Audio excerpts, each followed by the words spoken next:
Está no ar o Jornal do Senado. Eu sou Paula Groba e estes são os destaques de hoje do Jornal do Senado, que começa agora. Segurança Pública deve movimentar Senado em 2025. Relator confirma que orçamento será votado após o Carnaval. Senadora cobra derrubada do veto à pensão para vítimas do Zika vírus.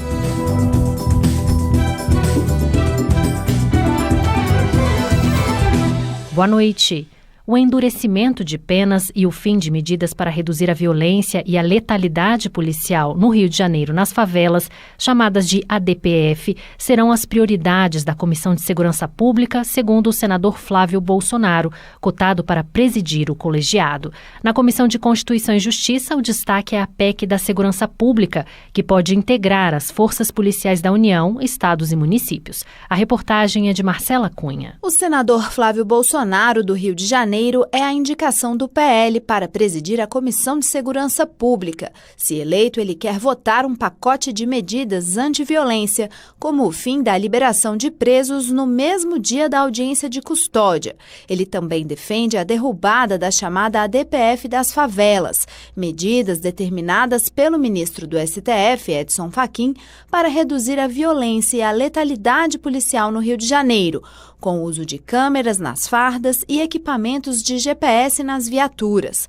Mas os críticos argumentam que as restrições às operações policiais fortalecem a ação do narcotráfico, como explicou Flávio Bolsonaro. Que simplesmente inviabilizou as forças policiais de combater o crime organizado no Rio de Janeiro. Com a falsa justificativa que seria apenas durante a pandemia, isso se estendeu até agora e os marginais simplesmente triplicaram, quadruplicaram a sua força. Então a gente tem que acabar com isso. Já o senador Otto Alencar, do PSD da Bahia, que pode assumir a presidência da Comissão de Constituição e Justiça, destacou a chamada PEC da Segurança Pública. A proposta do governo quer conferir status constitucional ao Sistema Único de Segurança Pública, promovendo maior integração entre União, Estados, Distrito Federal e municípios. Durante a abertura do ano legislativo, o ministro da Justiça e Segurança, Ricardo Lewandowski, destacou a importância da aprovação da chamada PEC da Segurança Pública. Embora ainda não tenha sido enviada ao Parlamento, a medida que busca fortalecer a integração entre os entes federativos é uma iniciativa do governo federal. Lewandowski espera que o Congresso reconheça a sua relevância, ressaltando que ela está alinhada ao federalismo cooperativo do país. Para o ministro, a atuação conjunta das forças de segurança será essencial no combate ao crime.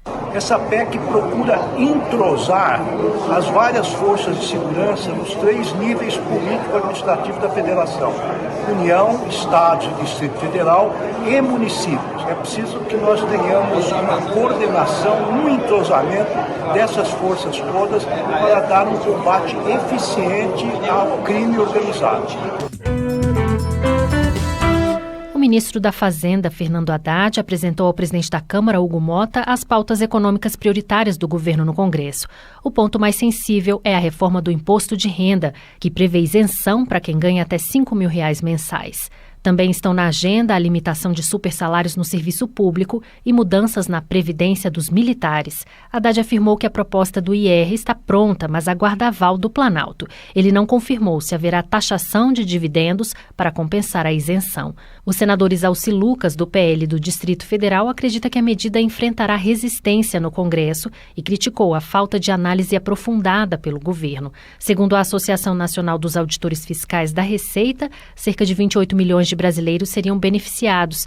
Isalci alerta que muitos servidores públicos nessa faixa de renda ficariam isentos, reduzindo a arrecadação de estados e municípios, o que exigiria compensação. E o imposto fica no município, na medida que ele isenta, ele está tirando a receita dos estados e municípios. Agora estamos esperando, eles devem encaminhar para cá do imposto de renda, que vai ter muita dificuldade, porque nós já pegamos agora o maior IVA do mundo. Aí você tem o imposto de renda mais patrimônio, a gente tem que ter limite, né?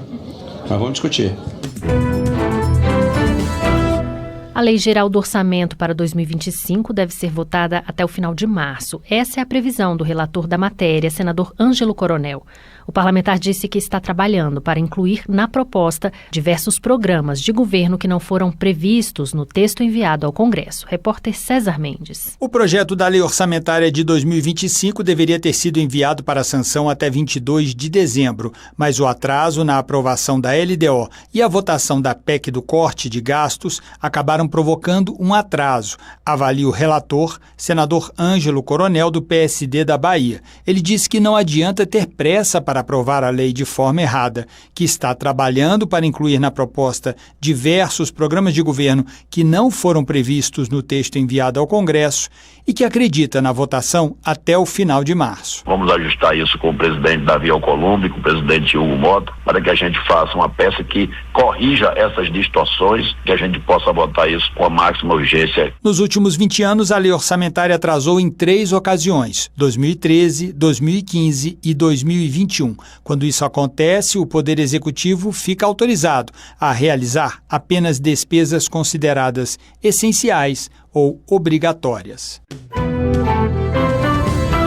O senador Everton, do PDT do Maranhão, apresentou 2 projetos para minimizar os prejuízos que o desabamento de uma ponte sobre o rio Tocantins, no final do ano passado, causou a empresários e produtores rurais instalados nos municípios de Estreito, no Maranhão, e Aguiarnópolis, no Tocantins. Repórter Alexandre Campos. Um dos projetos do senador Everton cria um regime especial de tributação para os empreendedores dos 2 municípios, até que a ponte seja reconstruída. Nesse período, tributos federais como imposto sobre a renda de pessoas jurídicas, imposto sobre produtos industrializados, contribuição social sobre o lucro líquido, COFINS e PIS/PASEP não serão exigíveis das empresas efetivamente afetadas com a interrupção do tráfego naquela localidade.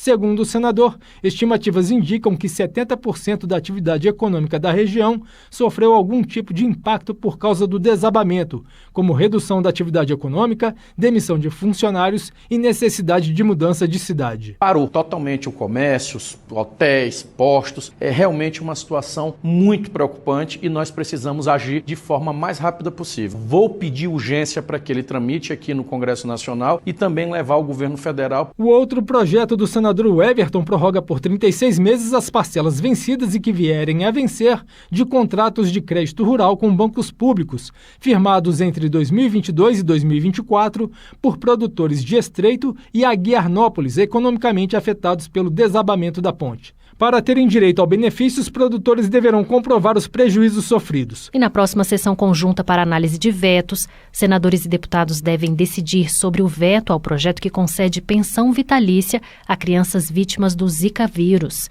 Entre 2015 e 2017, mais de 3 mil crianças nasceram com a síndrome congênita do Zika, segundo o Ministério da Saúde. Em alternativa à pensão, o governo editou uma medida provisória que prevê o pagamento único de R$60 mil como indenização às famílias de crianças com deficiência causada pela infecção. A reportagem é de Marina Dantas. O ano legislativo no Congresso Nacional começou com um acúmulo de 56 vetos presidenciais pendentes de análise dos senadores e deputados. O número é o maior desde 2018 e a última reunião conjunta das casas para votação de vetos foi em maio do ano passado. Entre os assuntos que aguardam a avaliação dos políticos está o veto ao projeto que prevê pensão mensal vitalícia e indenização às famílias afetadas pelo Zika vírus. De acordo com a senadora Mara Gabrilli, do PSD de São Paulo, autora do projeto quando ainda era deputada federal, o veto será tratado com o presidente do Congresso, senador Davi Alcolumbre, para que ele seja analisado, levando em consideração a realidade das crianças vítimas da epidemia ainda sem controle no país. O governo não conseguiu parar a epidemia do mosquito no norte e no nordeste. A gente está falando de um tipo de criança que precisa de auxílio para o resto da vida. E a família também. E você cortar essa pensão é um tapa na cara de todas essas mães. Um veto pode ser transformado em lei, caso haja a maioria absoluta de votos de deputados e senadores em uma sessão conjunta do Congresso Nacional, que ainda não tem data para acontecer.